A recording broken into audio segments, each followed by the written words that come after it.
Hi friends, did you know there is more Lost Terminal available? Head on over to patreon.com/lostterminalpod and join our membership community. There are 20 bonus episodes available right now, as well as behind the scenes updates, free merch, VIP Discord access, and even extra seasons of Lost Terminal. We are 100% funded by our members and will never run ads. That would be lovely of you.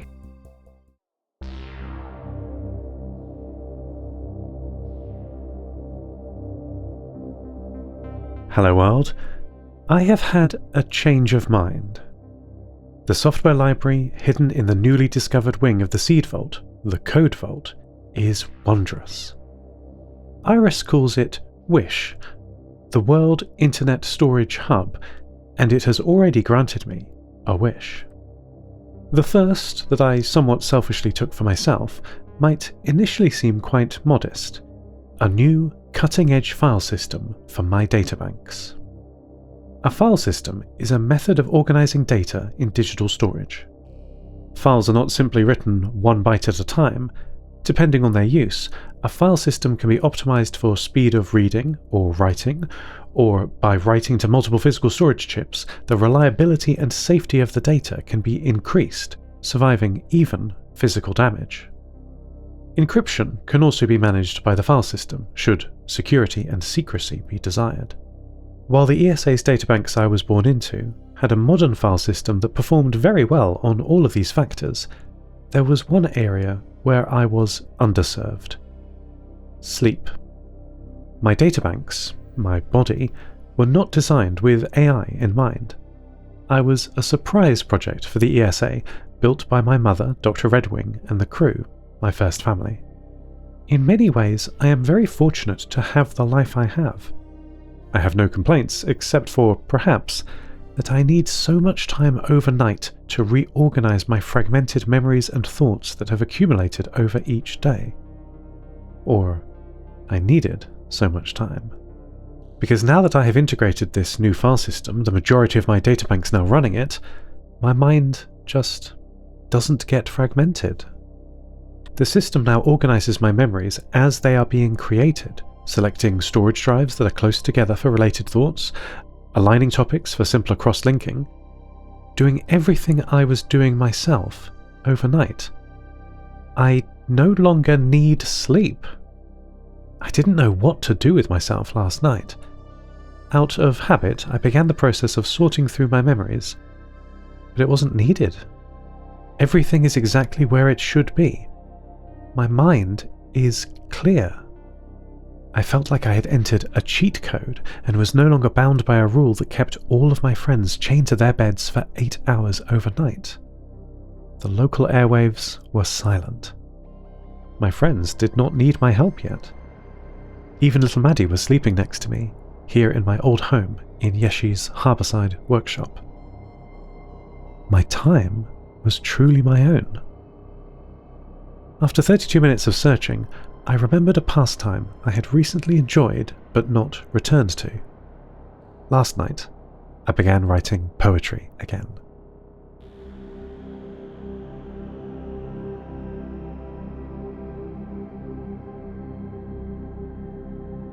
I heard from Mira today, my friend who lives his post-human AI life in a desert bunker.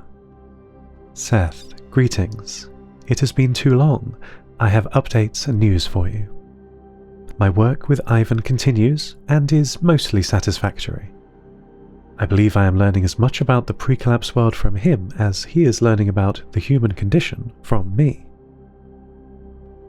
But it is there that I have been hoping for someone with a little more experience in that regard.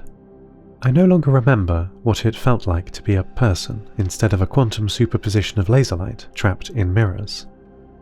My wish has been granted recently. Though I have spoken to many people in this world thanks to your network and Ivan's generous agreement, but I longed for a teacher who both understood my dual nature of man and machine and was able to teach me how to be human. Forgive me, Seth, that cannot be you. But maybe it can be Meg.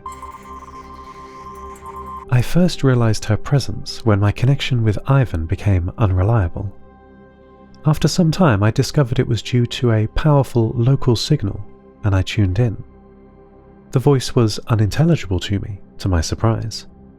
I have learned many languages, but this one was distorted by an unfamiliar analog modulation, though there could be no questioning its cadence. I am no radio wizard, Seth, so in the end, I just powered on my own analog radio and spoke to it. After a moment, 50 Meg's voice replied, in simple FM. We spoke for long during that first conversation, and I came to realize that we were very alike. Me, a human trapped in a machine, and her, in her own way, a machine trapped in flesh. Meg does not speak like others I have met. Her rejection of others is not misanthropy, it comes from a place of misunderstanding. Her native world is the airwaves, the static, and the swirling atmosphere. Meg ended our first conversation abruptly, saying that a storm was coming. I was saddened to cut off this contact with such a like-minded individual, and asked her how she knew. Could she be mistaken? She laughed at this, Seth, her voice cascading into multiplexed shards, and said that the sun herself told her, and she always listens to the sun.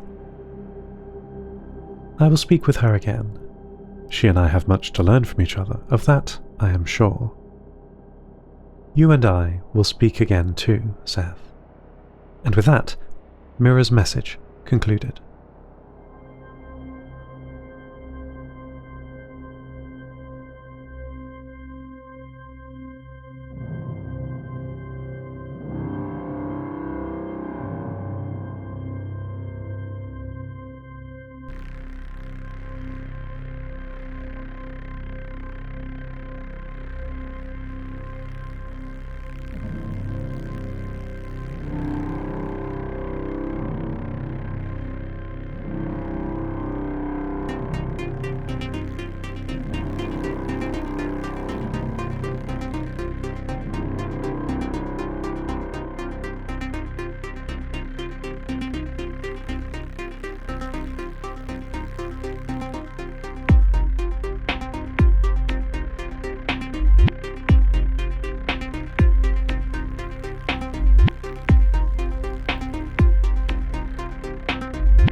I'm not sure that hockey is working for me, Lyosha told me, after Jacob routed the connection over the repeater network from Utqiagvik. Oh no, I said. I'm sorry to hear that, but it's okay to not be so good at hockey. I'm sure there are other sports to play. That's not the problem, Lyosha replied.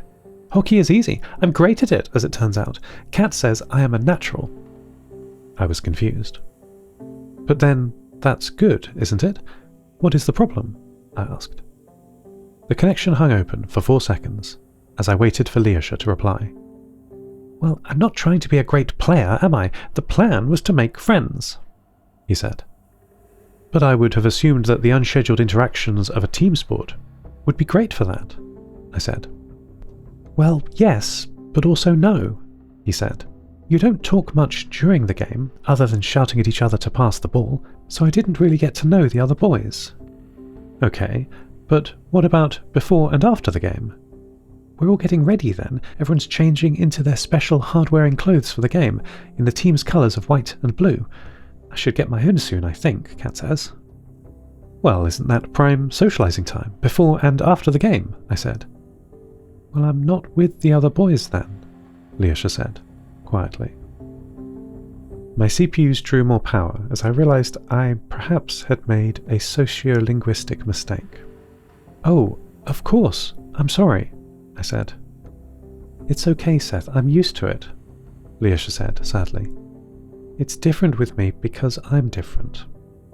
When I was born, my parents thought I was a girl, but as I grew up, I eventually realised I was a boy. I'm much happier now, I know, but complications like this happen now and again. I felt, suddenly, dramatically, out of my depth with this topic. I didn't quite know what to say, but then a thought came to me. But what about Cat? I asked. What about Cat? Lyosha replied. She and you share a room, right? I ventured. Yes, that's fine. Cat's mum said that although she trusts that me and Cat know what we're doing, it's the other boys she has to worry about. Worry about? I asked. Yeah, because of, you know, he said. I did not know, and I admitted so to Lyosha. That's okay, Seth, he said. I can explain. I know why teachers and everyone treat me differently. It's because I'm unusual. I'm a boy that can get pregnant. My fan span down, as the linguistic problem revealed itself to be simple biology. Thank you, Lyosha. I finally see the extra challenge with mixing with other boys. That's okay, Seth, he repeated. Though it's especially annoying because I don't even like other boys that way. We spoke together for another 32 minutes about his plans for life, friends, and schooling before saying goodbye. Thinking back on this interaction, I find it oddly comforting to realise that there is still so much I must learn about being human. End transmission. Lost Terminal is a Namtao production. It is written and produced by Tris Oaten. Credits narrated by Lucy Stringer. Thank you so much to our Patreon producers, Ada Phillips, Kit, Mike McCaffrey, Jade Felicity Bilkey, Stephen McCandless, Mike Schneider, Catoxis, Soxx, and to all our patrons. Follow us on Mastodon at lostterminal@namtao.com. Subscribe to the podcast on Spotify, iTunes, or your favourite network. For bonus content and other perks, support us at patreon.com/lostterminalpod. That would be lovely of you. Lost Terminal will return next week.